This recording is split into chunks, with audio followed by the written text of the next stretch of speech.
Oh, Ayan. Si Ate La, ako nga po pala si Gilbert. Hello po, nice to meet you all. yes. Gilbert yung nickname ko sa Max. Bale, ano po ako noon, OJT po ako. Wala tayong matanda't bata dito. Pantay-pantay tayo ngayon. OJT ako noon. Give me a chance. Oo, walang forever.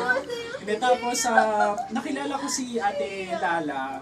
Nung first day ko, hindi ko makakalimutan. Kasi parang first day of duty ko noon, nasa pinto lang ako. Siyempre kahit nag-training kami ganyan sa Scout Wason, doon lang ako daw sa pinto. Hindi, nag-fidget na akong ganyan kasi parang 8 hours nakatayo ako.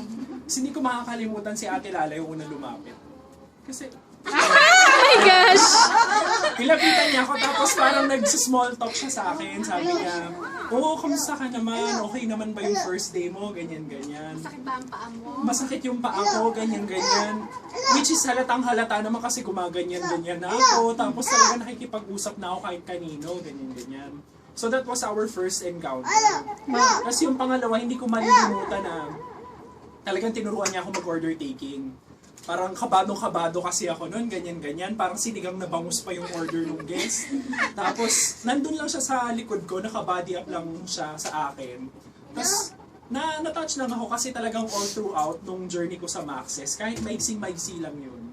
Parang very memorable kasi yung mga little things na ginagawa ni Ate Lala. For me, kahit OJT lang ako, parang hanggang ngayon, di ba, friends pa rin tayo, Facebook, textmates, kaya ayun, Ate Lala, I love you so much. And eto na, this is it. Tuloy na to. Hindi na masakit yung pa ako. So, I'm happy for you as always. At And hindi ka sa pintuan ng hindi ako sa pinto na tayo. Lalakad ka sa aisle. Lalakad ako, mag-aayos ako ng mga bulaklak doon.